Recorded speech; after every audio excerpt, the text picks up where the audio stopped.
VikesNow, I am Dustin Baker. We are 2 days away from Vikings regular season, and to get some perspective, I have JC Allen on today. Sir, how are you? Doing great. Obviously, football's back. An exciting game last night on Thursday between the Chiefs and the Lions.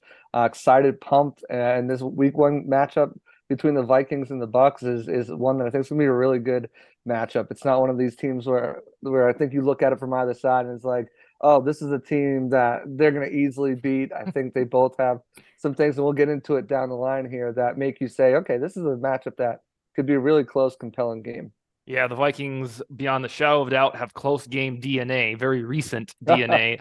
So tell us a little bit about your biography and where we can find you on Twitter. Yeah, absolutely. I've been covering the Bucks now for this is going into my fourth season. Okay. Spent the last 2 years with Pewter Report. Now I'm with BucsGameday, powered by Sports Illustrated. So I just started there last week, so it's been a quick Oh, sweet. transition move before the regular season, but really excited to help grow this thing and grow this brand. As far as where you guys can find me, Twitter at JC Allen NFL. All my stuff is there. All my work is there from at BucsGameday on Twitter as well. I'm one of those fans who is a football fan first and foremost. If my team, I grew up in New England, so if my team disappeared off the map, I'd still watch football. I'd still want to know as much about other teams. So I often just jump in different podcasts and read different things around the league, just so I'm an informed fan. I don't want to sound like I don't know what I'm talking about. So if you're one of those people and you want to just stay in touch with the Bucks, and especially this week, you can find my work at JCL and NFL Twitter. Pretty much the one or X, I should call it nowadays. I'm pretty much your one-stop shop for all things Bucks, whether it's the Buccaneers, whether it's analytics I find on the web, everything's going to be right there. So definitely give me a follow. Two things stand out learning this about your biography. It sounds like you got there right about when they started getting good again. And then if you're from New England, you had Brady slide in there. You must have been like, oh, wow. Yeah, so it's crazy. 2019, I moved down to Tampa. Brady comes in 2020. I have no experience, didn't go to college or anything like that. I knew Brady, so I called into one of these podcast, webcast shows and started giving my takes and letting them know what they're going to expect from Brady.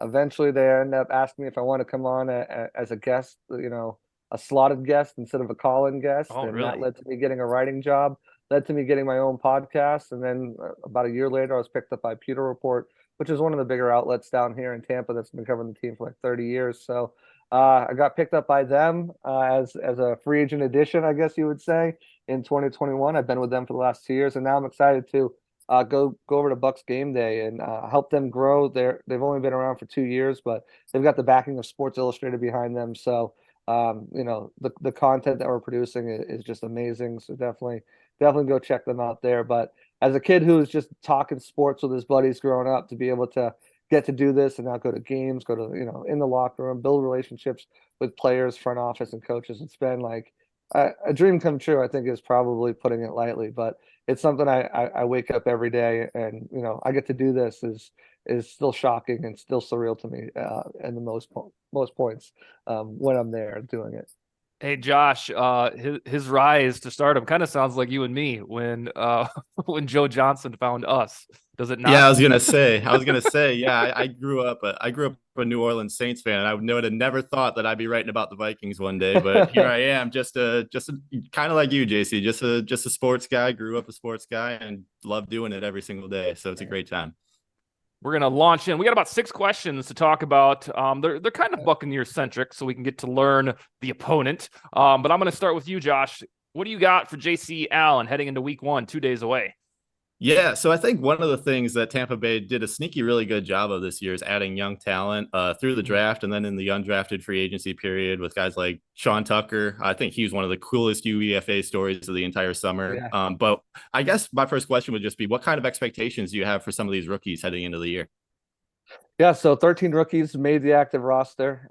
Six of them undrafted free agents. If you look at the first round draft pick, Elijah Cansey, he missed most of training camp with a calf strain. He's practiced the last two days. Looks like he's probably going to be able to go. He's going to be your starter on the inside next to Vita Vea. I'm not sure if he'll get starter snaps just because he missed so much time. Maybe just as that rotational guy, but he's going to be a starter right there. Cody Mock, unfortunate development. He's missed the last 2 days with a back injury. He might not be able to go, but your second round pick, he's a starter right there. So that's already your first two picks of starters. Yaya Diaby with Anthony Nelson dealing with a hamstring injury leading up to this game. He should figure in. If he doesn't go, he should figure in. This your third round pick, all getting important playing snaps right there. I think fifth round pick, Payne Durham. He's a guy who's probably going to develop behind the scenes a little bit. He's a red zone force, but other than that, he definitely needs to round out and refine his game at the NFL level. He's only played football for 4 years. He played lacrosse before then, so still learning the game, and obviously the NFL, especially as a rookie, is a difficult transition. Then you go into Josh Hayes is going to be their starting gunner on special teams, on punt and kick returns. So I mean, there's another guy who not starting on defense, but starting on a core unit. And then you look at Trey Palmer. I mean, Trey Palmer is going to be that de facto wide receiver 3. They will circle in these guys. Rakim Jarrett is another one of those undrafted guys that they brought in. They'll circle him in there and move multiple guys in that wide receiver 3 spot. So he'll have an opportunity. He plays on teams as well. And then undrafted free agency, they got a starter right out the gate, Christian Izzian, undrafted free agent safety out of Rutgers. So he's going to be their starting nickel cornerback.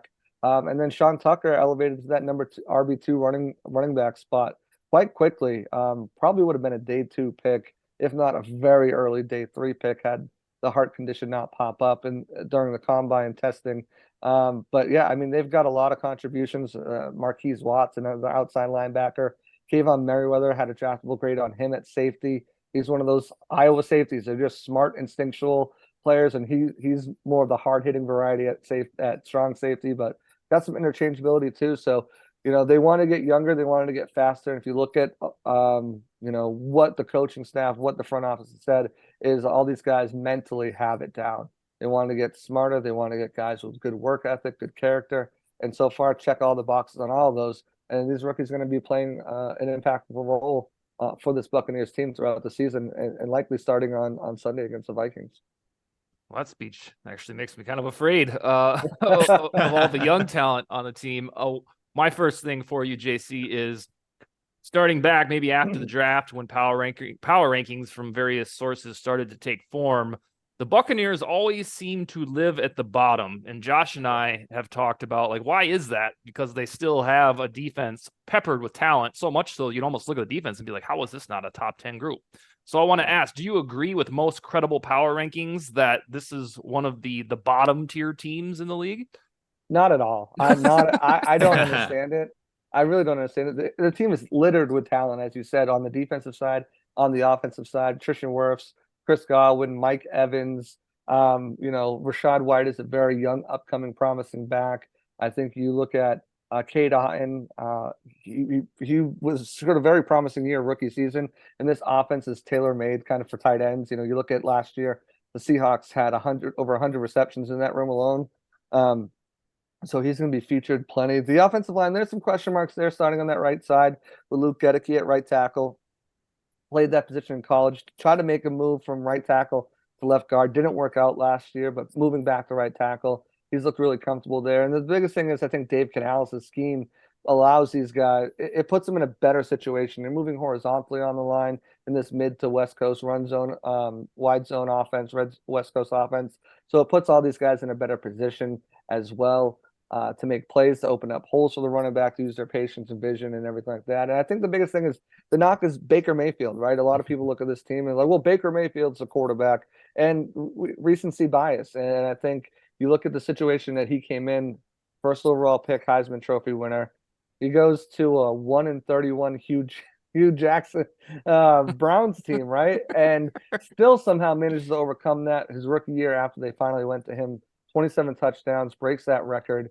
Then Freddie Kitchens' experiment goes on. He finally gets a competent coordinator in Kevin Stefanski, and he goes 11-5, and probably would have won the AFC Championship game if the Browns defense could have stopped a 4th and 13 scramble by Chad Henne. Otherwise we're looking at this in a completely different light. They have the opportunity to get Deshaun Watson, who's at his best as the top 7 quarterback in the league. And then last year with Carolina, just wasn't a good fit from the get-go. I think that was more pressure from ownership. Let's get Baker in here, big name. We got Sam Darnold, Baker. It's competition. It was never a good fit offensive, stylistic wise. And then he gets cut. He goes to LA, and really that team is just depleted of weapons. Cooper Kupp's out. That offensive line is in shambles. Allen Robinson looks like the ghost of himself from those Bears years. He's just not the same player he was. They're really difficult. He impresses everybody in that quick 24-hour turnaround. But there's an offense that better suited his style. I mean, Baker has gone through 7 different head coaches and 6 different offensive coordinators in 5 years. Bowles and Dave Canales will be his 8th head coach and his 7th coordinator. It's not a recipe for success for anybody. I liken it to the story about Alex Smith, right? Kind of went through the same stuff. Goes to Kansas City, is that game manager, point guard type deal, distributor. If he can do that, I think this Bucs team will be good. Injuries is the thing that scares me the most, I think, because there isn't a lot of depth at tackle in that secondary. But I just don't see how you can look at this lineup, look at the players on this team, look at what Baker's done in a system that is good for 2021. He was playing with a torn labrum in his shoulder. And then he had OBJ's dad and him quit middle of season, get released, so like, you look at all those factors that played in. His healthy season with stability in a system that fit him. He went off. He had a great season. Only 8 interceptions, over 25 touchdowns.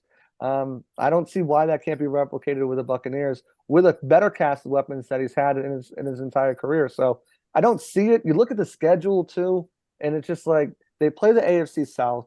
They play the NFC South 3 times, which NFC South, sure, they've improved, but none of those teams, I think, have really pulled away from each other. You're telling me they can't get at least 6 wins out of those teams?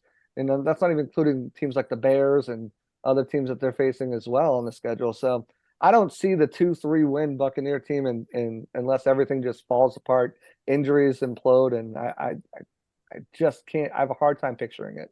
We've been scratching our heads on this show, Josh and I, trying to figure out why the Bucs are in that 30th power ranking. And the only thing, like you said, JC, is the Baker Mayfield connotation. And to an extent, Vikings fans know about this because there's a lot of times in the offseason where NFL pundits will look at the depth chart and be like, oh, Kirk Cousins. Okay, they're going to go 9-8 or so. And they're pretty much doing that this year. Odds makers have the Vikings pegged at 8.5 wins. So I agree with you that I think the only deficiency really when you look at the roster that would make so many folks via power rankings say like, oh no, they're not that good, would have to be the quarterback position. Josh, what's your next thing for JC Allen?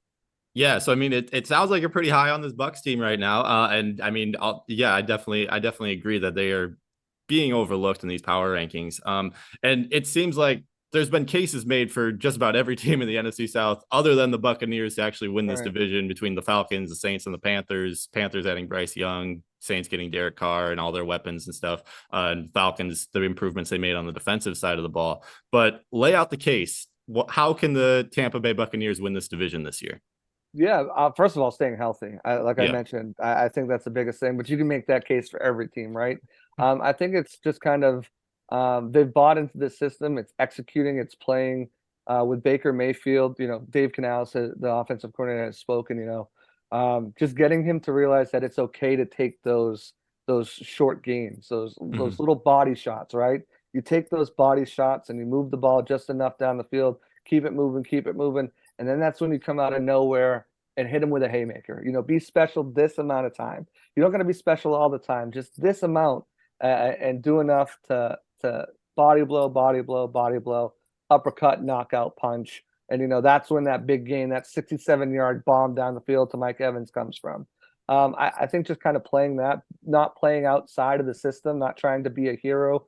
I think that's going to be big for them as well. The defense, get back to your roots. Stop the run and blitz the hell out of the quarterback. They've got 2 of the best cover corners in the league that don't get any recognition in Carlton Davis and in Jamel Dean. They got a heck of a secondary with Antoine Winfield Jr. And Ryan Neal, who graded out as PFF's top safety in the league last year. And they have Levante David and Devin White for everything he is and isn't. They've got a really solid team. Vita Vea up front. They've got a really solid team. It just, get back to your identity on defense, establish your identity on offense, which is going to be establishing the run first. Don't try to be a superhero at the quarterback position. Stay healthy. And if they can do those things, I have no doubt in my mind that they'll be competing for an NFC South, which you look at it, Derek Carr has never been anything special, never won a playoff game.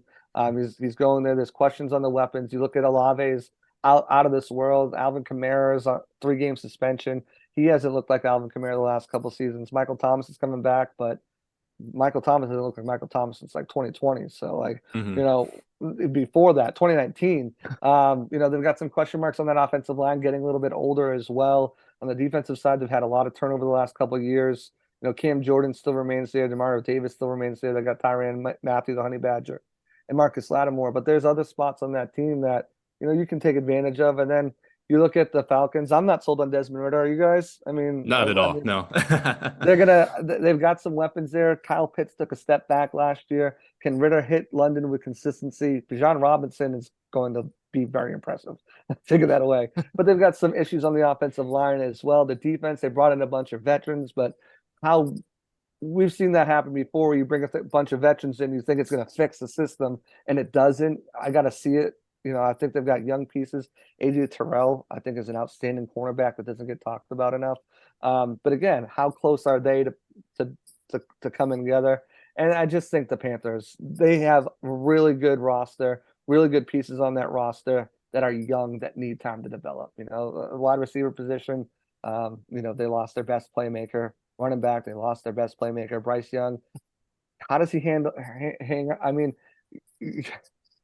he's small, right? But Yeah.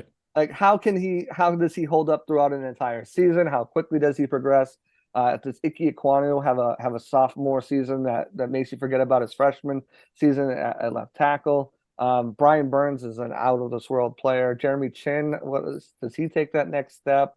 They've got pieces over there, but I still think they're 1 or 2 years away from really making some noise. So in my mind, it really comes down to the Saints and the Bucks. And again, I mean, this is not. I'm just not. I'm not in. I think they probably split the series like they usually do, but I don't think this is a watch out for the Saints. They're gonna bowl over this division. I just don't think. I don't even think the Bucks are. I don't see any of these teams really, with the moves they've made, pulling away from either. You know, I think it's gonna be a very bad competitive division. Kind of like last year. Exactly like last year. JC, I think I know your opinion based on your response to my first question, but tell me, if you can, the temperature of the Bucks fan base. Do they consider Baker Mayfield on the cusp of like a Jared Goff resurgence that we've seen in Detroit to an extent? Or would you say the fan base is more fixated on the Caleb Williams or Drake May sweepstakes at quarterback? Depends if you're on Twitter or Facebook. You guys know what I'm talking about. One fan base is a little bit more educated than the other. I think, you know, I think not so much the Jared Goff, but I think the Geno Smith, right? Because Dave Canales was there last year. He was Geno Smith's quarterback coach, and he was written off. You know, Baker knows the opportunity he has in front of him. If he does not nail this down, he becomes Carson Wentz. You know, he's going to be a backup quarterback or out of the league at best, and he's got to nail this down. Again, he's fully healthy mentally, physically. I think that's a big thing. You look at, again, going back to that 2020 season in a system that was, you know, that fit him stylistically, he produced. And I think he can do that again. I think fans are starting to come around, you know, with that showing in the preseason that, hey, this guy can produce if he can stay healthy, if we give him time with the offensive line and with weapons that he's never had before. So I think more fans are leaning towards Baker can do it.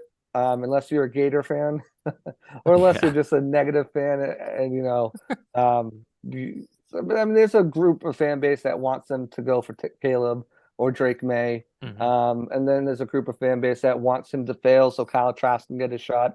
Mostly Florida Gator fans, but I think the large contingency, I would say probably about 60% of fans are behind Baker right now and want to let Baker bake, let him cook. All right, Josh, your final question for JC Allen, SI.com. Yeah, I mean, obviously, defense is super talented over there in Tampa Bay, and Minnesota has all sorts of weapons on the offensive side of the ball. But either way, what is a player matchup that you're excited to see on Sunday? There's quite a few, but I think there's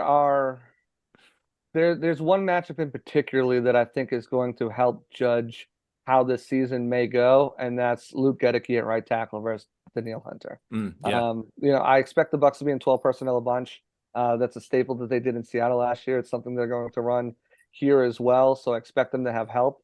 But I need to see that. I need to see that jump and that growth from Luke Goedeke to really make me believe and buy in on this offensive line being okay. Because that's where the question marks are on that right side with Cody Mauch and with Luke Goedeke. If Goedeke can can handle his business against and I'm not saying win every rep. You're not going to do that against someone like Daniil Hunter, but if he can win a majority of his reps and show that he can at least give a solid, even if he's getting pressure, letting up pressures, if he can hold up that pocket just enough time to let Baker, flee or get the ball out, that's will be impressive to me, and that's what I want to see. I don't expect him to win every play. I don't expect him to win every rep, but I just need to see that improvement that he can handle it. Another one is I want to see Justin Jefferson matched up against these cornerbacks. So that should be a fun matchup. I think Carlton Davis has shut down some of the best cornerbacks in the league, and no one talks about him because he's got stone hands, can't catch interceptions. But you look at DeAndre Hopkins in his prime, Julio Jones in his prime, Devontae Adams in his prime, Jamar Chase last year in his prime, has shut them all down.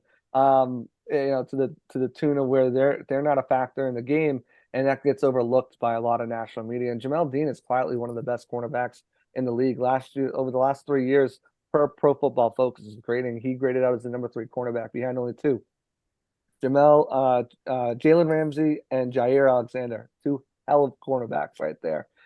He can't catch the ball either, but in press man coverage, there's no one better in the league in press man coverage. He is just absolutely dynamic in that. I expect them to try to be physical and rough Jefferson up at the route. So that's going to be a fun matchup to watch too. And just one more, I definitely want to see.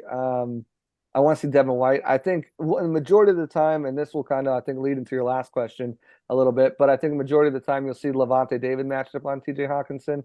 But Devin White, one of the biggest things, he's after a $20 million contract.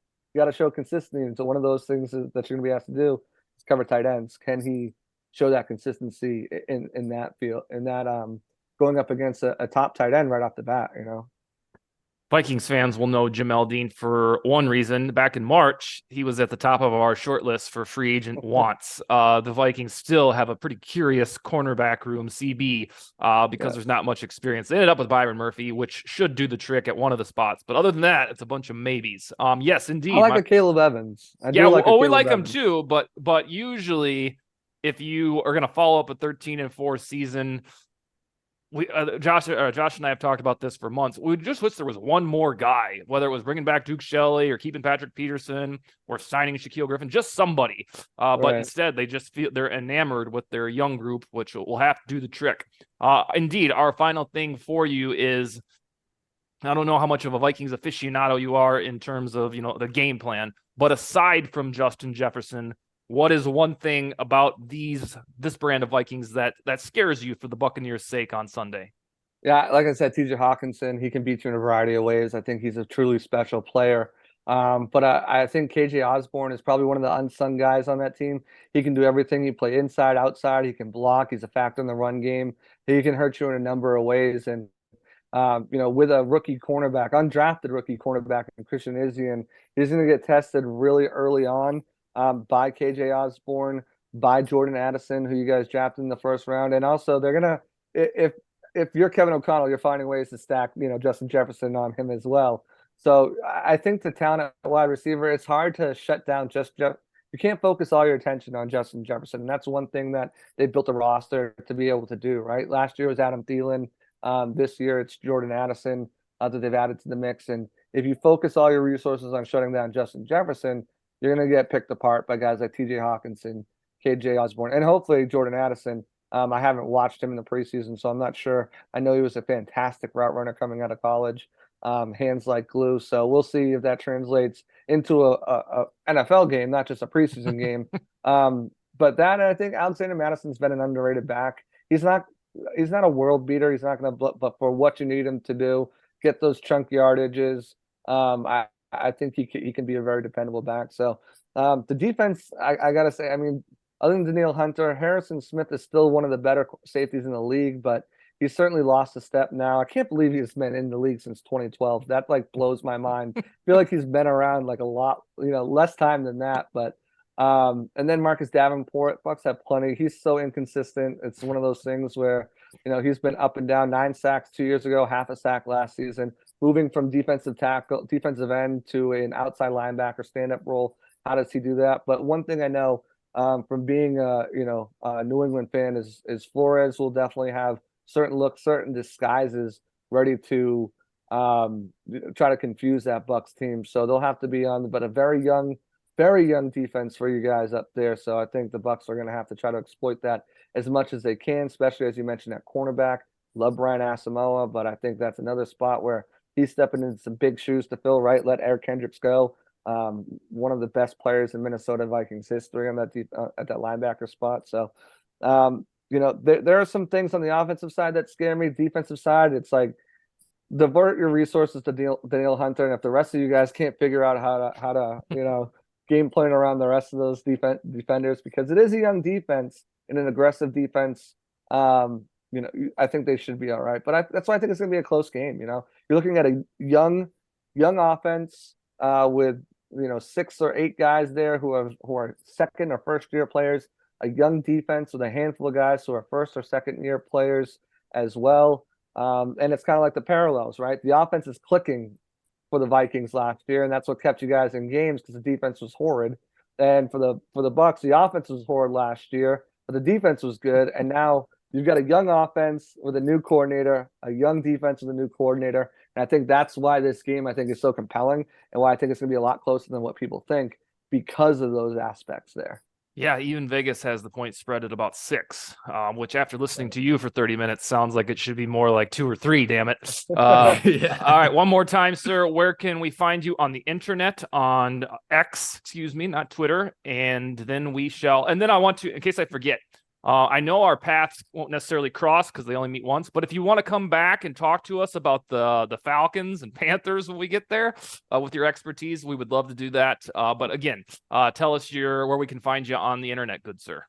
Yeah, like I said, at JC Allen NFL, you can find me on X. Again, if you're just a football fan and want to learn more about the Bucs as the season goes on, keep tabs on them or just get in and get out for this week. I have my keys to the game coming out today. I did a scouting report on the Vikings. We'll have our predictions, all that previews, all that fun stuff is all out there. So definitely go follow me there. Follow us at BucsGameday on X as well. You can find all of my work at Sports Illustrated BucsGameday. Just Google Bucs vs Vikings, and my stories will be some of the first up there, which is a great proponent to working for Sports Illustrated.